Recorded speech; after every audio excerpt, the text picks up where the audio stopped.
Soal timnas ini kan selalu kemakan lah coach. Ya, gue nggak butuh viewers untuk gituan, gue nggak butuh engagement untuk gituan. Jadi kalau nonton Just Talk itu bener-bener.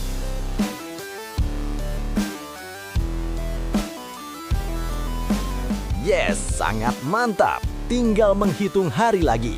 Timnas Indonesia masuk grup mudah. Hasil drawing AFC Nations League, begini gambaran Timnas Indonesia ketika dilatih John Herdman. Jepang, Korea Selatan, Arab Saudi, ketar-ketir. Timnas auto juara terus-menerus di setiap kompetisi. Mari kita bahas teman-teman.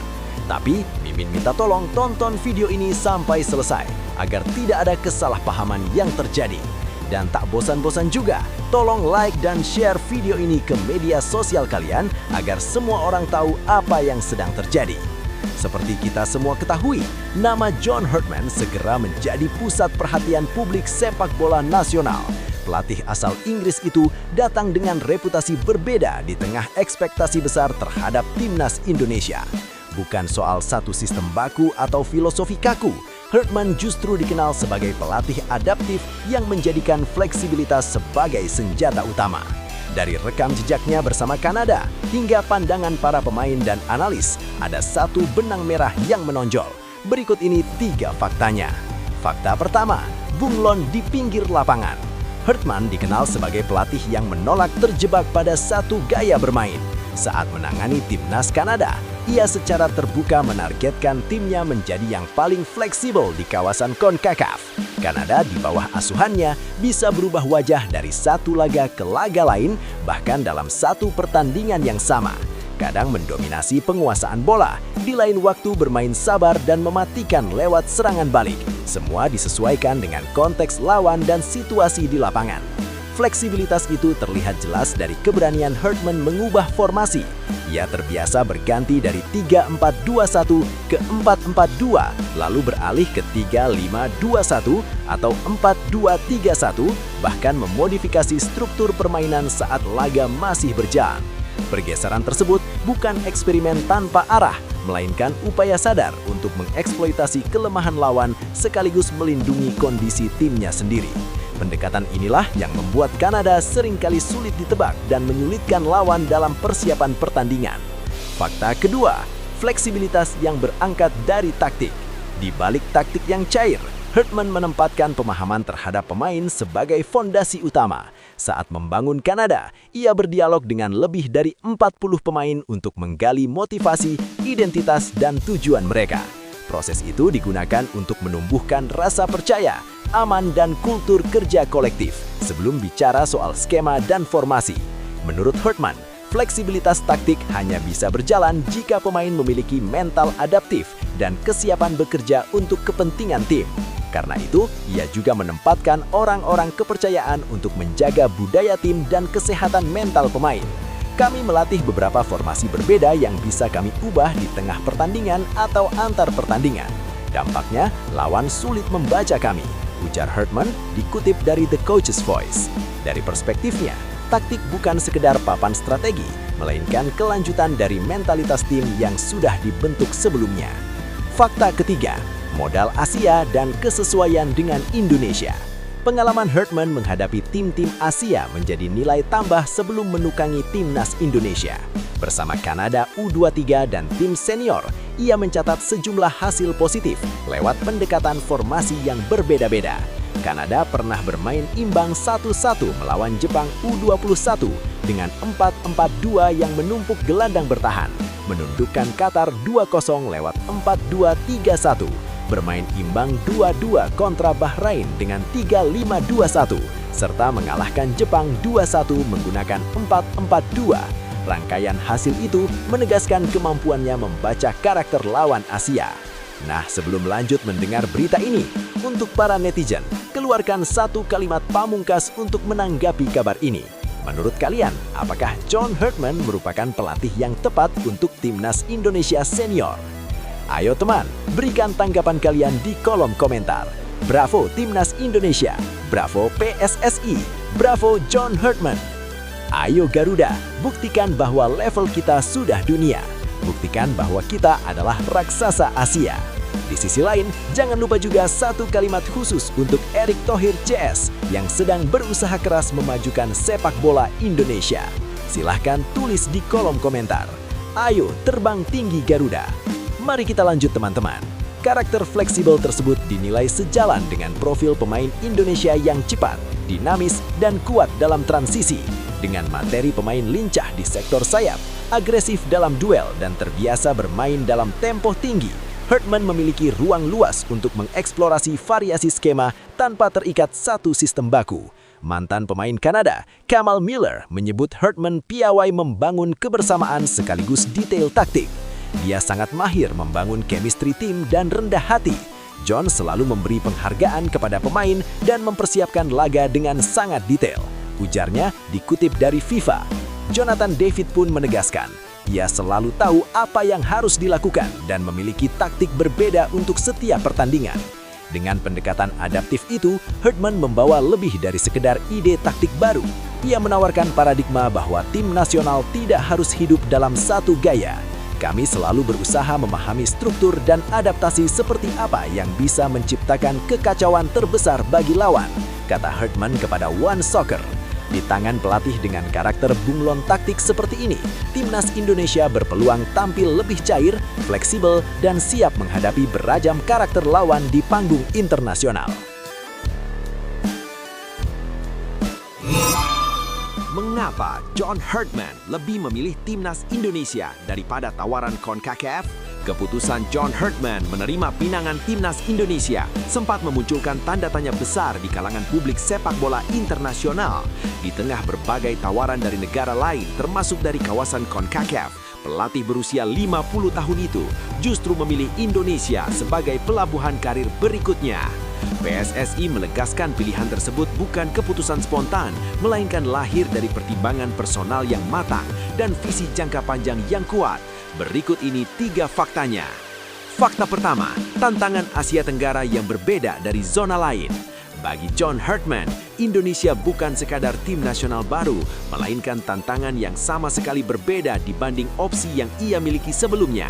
PSSI menilai Hartman melihat sepak bola Asia Tenggara sebagai ruang kerja yang menuntut kreativitas, kesabaran, dan keberanian keluar dari zona nyaman. Karakter kompetisi, dinamika budaya, serta ekspektasi publik yang tinggi menjadi daya tarik tersendiri bagi sang pelatih. PSSI bahkan secara terbuka menyebut keputusan Hartman sangat personal. John Hartman ke Indonesia merupakan sebuah keputusan yang sangat personal. Kami memahami di tengah banyaknya tawaran dari negara-negara lain, termasuk dari zona CONCACAF, dia memilih tantangan di Asia Tenggara, tulis PSSI. Pernyataan ini menegaskan bahwa faktor emosional dan tantangan profesional berjalan beriringan dalam keputusan besar tersebut.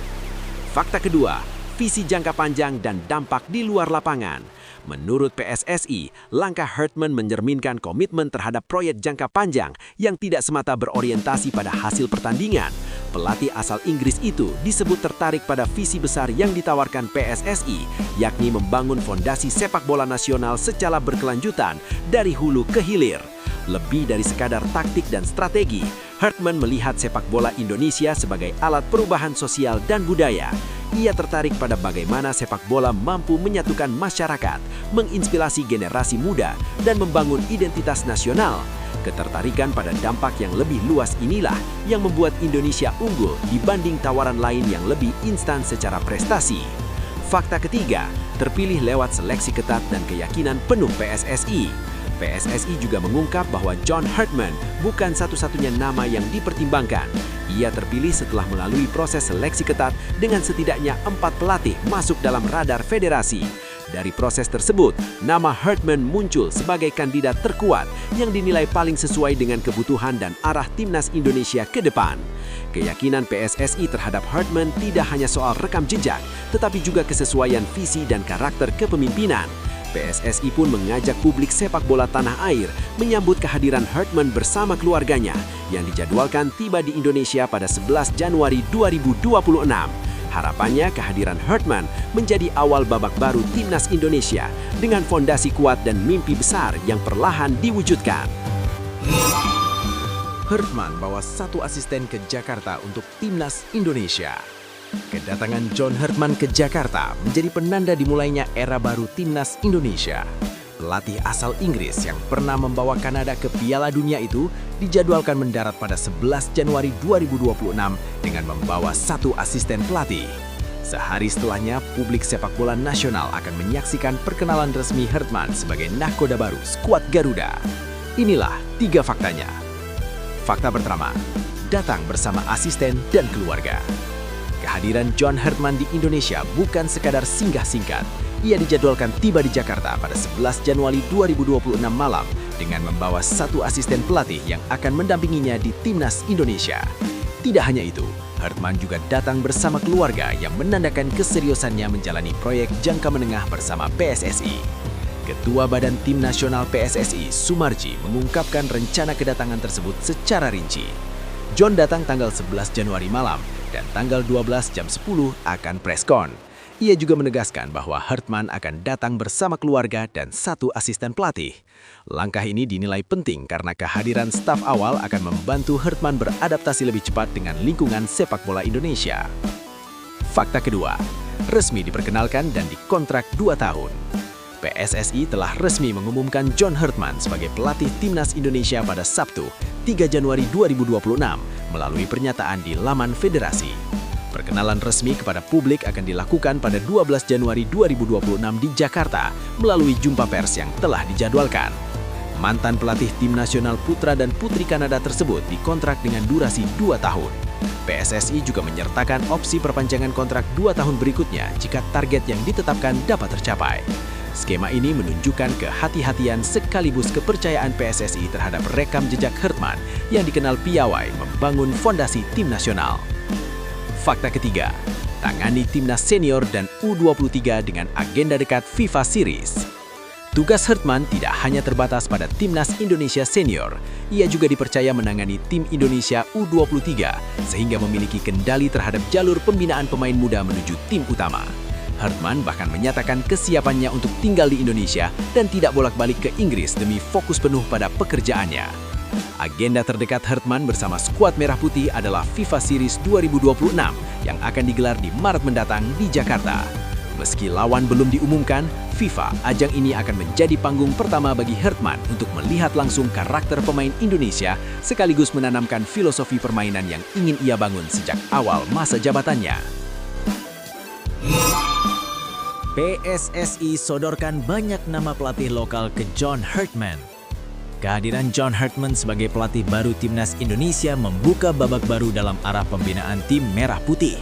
PSSI tak hanya menaruh harapan pada sosok pelatih asing berpengalaman itu, tetapi juga menyiapkan jalur kolaborasi dengan pelatih lokal. Sejumlah nama sudah disiapkan untuk disodorkan langsung kepada Hartman yang segera tiba di Indonesia. Di tengah transisi ini, ada 3 fakta yang menjadi gambaran besar strategi PSSI ke depan. Fakta pertama, PSSI menyiapkan banyak nama pelatih lokal. PSSI tidak datang dengan tangan kosong menyambut John Hartman. Melalui Badan Tim Nasional, Federasi telah mengantongi daftar nama pelatih lokal yang dinilai layak bekerja di lingkungan Timnas Indonesia. Langkah ini menunjukkan bahwa PSSI ingin memastikan kesinambungan pengetahuan dan pengalaman antara pelatih asing dan sumber daya lokal. Ketua Badan Tim Nasional, Sumarji, mengakui bahwa nama-nama tersebut memang sengaja disiapkan untuk mendukung kerja Hartman. Namun PSSI memilih bersikap sebagai fasilitator, bukan penentu. Nanti akan kami sodorkan banyak nama pelatih lokal, kata Sumarji. Artinya daftar itu hanya menjadi bahan pertimbangan, sementara keputusan akhir sepenuhnya berada di tangan pelatih kepala Timnas Indonesia. Fakta kedua, John Hartman membatasi asisten asing dan membuka ruang pelatih lokal. John Hartman sudah menyampaikan sikapnya sejak awal terkait komposisi tim kepelatihan. Pelatih asal Inggris berusia 50 tahun itu hanya akan membawa maksimal 3 asisten pelatih ke Indonesia. Salah satunya disebut-sebut merupakan pelatih fisik, meski identitasnya belum diungkap ke publik. Kebijakan ini otomatis membuka ruang luas bagi pelatih lokal untuk terlibat langsung di timnas senior. PSSI menyambut baik pendekatan tersebut karena sejalan dengan keinginan federasi untuk meningkatkan kualitas pelatih dalam negeri. John Hartman yang akan interview sesuai kebutuhan, ujar Sumarji. Dengan skema ini, pelatih lokal tidak sekadar menjadi pelengkap, melainkan bagian dari proses kerja profesional yang menuntut kompetensi dan kesiapan tinggi. Fakta ketiga, belajar dari masa lalu dan menyiapkan regenerasi pelatih. Pengalaman masa lalu menjadi pembanding penting dalam kebijakan kali ini. Pada era Patrick Kluivert, tidak ada satupun asisten pelatih lokal yang masuk ke timnas Indonesia. Sebaliknya di era Shin Tae-yong, kehadiran Nova Arianto sejak 2020 hingga 2025 menjadi contoh nyata transfer ilmu yang berjalan efektif. Kini Nova Arianto dipercaya menangani timnas U20 Indonesia, membawa bekal pengalaman dari level tertinggi. PSSI tampaknya ingin mengulang pola positif tersebut bersama John Herdman. Dengan memberi ruang kepada pelatih lokal untuk bekerja langsung di bawah arahan pelatih asing, federasi berharap lahir generasi pelatih yang lebih matang dan siap memimpin di masa depan. Sikap Herdman yang terbuka terhadap pelatih lokal menjadi sinyal bahwa timnas Indonesia tidak hanya sedang membangun tim, tetapi juga menyiapkan fondasi jangka panjang untuk sepak bola nasional. Ikuti Shin Tae-yong, John Herdman, pelajari budaya lokal sebelum latih timnas Indonesia. Penunjukan John Herdman sebagai pelatih baru timnas Indonesia bukan sekedar pergantian nama di kursi panas. Pelatih asal Inggris itu datang membawa pendekatan yang tidak asing bagi sepak bola nasional, yakni memahami budaya lokal sebelum menata taktik di lapangan. Langkah ini mengingatkan publik pada apa yang pernah dilakukan Shin Tae-yong di awal masa kepemimpinannya bersama skuad Garuda. Dari sinilah cerita John Herdman bersama timnas Indonesia dimulai, dan inilah 3 faktanya. Keseriusan seorang pelatih yang datang dengan rasa hormat. John Herdman tidak memandang tugas melatih timnas Indonesia sebagai pekerjaan biasa. Di usia 50 tahun, ia sadar betul bahwa tanggung jawabnya bukan hanya membentuk tim yang kompetitif, tetapi juga memikul harapan hampir 280 juta rakyat Indonesia. Karena itu, ia memilih jalan yang lebih dalam, yakni memahami budaya masyarakat yang akan ia wakili di level internasional. Herdman menilai budaya adalah fondasi penting untuk membangun hubungan emosional dengan pemain dan supporter. Baginya, taktik dan strategi akan sulit berjalan tanpa adanya chemistry yang kuat. Ia menyampaikan bahwa mempelajari budaya berarti benar-benar terlibat di dalamnya, memahami kebiasaan, nilai, dan cara berpikir masyarakat Indonesia agar hubungan itu terbangun secara alami. Ia juga menekankan bahwa memahami orang-orang dan adat istiadat adalah kunci untuk menciptakan koneksi yang tulus antara pelatih dan tim. Mengulang jejak Shin Tae-yong di tanah Garuda. Langkah John Herdman ini bukan hal baru dalam sejarah timnas Indonesia. Sebelumnya, Shin Tae-yong juga melakukan pendekatan serupa sebelum resmi bekerja pada akhir 2019. Saat itu, pelatih asal Korea Selatan tersebut lebih dulu belajar budaya lokal, bahkan secara khusus mendalami nilai-nilai Islam yang dianut mayoritas masyarakat Indonesia. Shin Tae-yong pernah bercerita bahwa sejak awal ia mencoba memahami budaya Islam dan meminta seorang dokter di Jakarta untuk menjelaskan tentang agama Islam selama kurang lebih 3 jam. Pendekatan itu terbukti membantu Shin Tae-yong beradaptasi lebih cepat dan membangun kedekatan dengan pemain. Kini, John Herdman seakan mengikuti jalur yang sama dengan harapan dapat menyatu dengan karakter sepak bola Indonesia yang syarat emosi dan semangat kolektif. Tantangan berat dan agenda padat menanti. Di balik niat baik dan pendekatan kultural, John Herdman sudah ditunggu tugas berat. Ia menggantikan Patrick Kluivert yang diberhentikan pada pertengahan Oktober 2025 setelah timnas Indonesia gagal lolos ke Piala Dunia 2026. Beban ekspektasi pun otomatis berada di pundaknya sejak hari pertama. Pada tahun 2026, skuad Garuda akan menjalani agenda padat, mulai dari FIFA Series di Stadion Utama Gelora Bung Karno pada 23 hingga 31 Maret, dilanjutkan FIFA Matchday pada Juni, September, Oktober, dan November. Puncaknya adalah Piala AFF 2026 yang dijadwalkan bergulir mulai 25 Juli 2026. Sebelum semua itu, John Herdman akan diperkenalkan secara resmi kepada publik Indonesia pada 12 Januari 2026, sebuah momen awal yang akan menentukan bagaimana ia diterima oleh pemain dan supporter. Pendekatan budaya yang dipilih John Herdman memberi sinyal bahwa perubahan di timnas Indonesia tidak hanya soal strategi di papan taktik, tetapi juga soal memahami jiwa sepak bola Indonesia itu sendiri.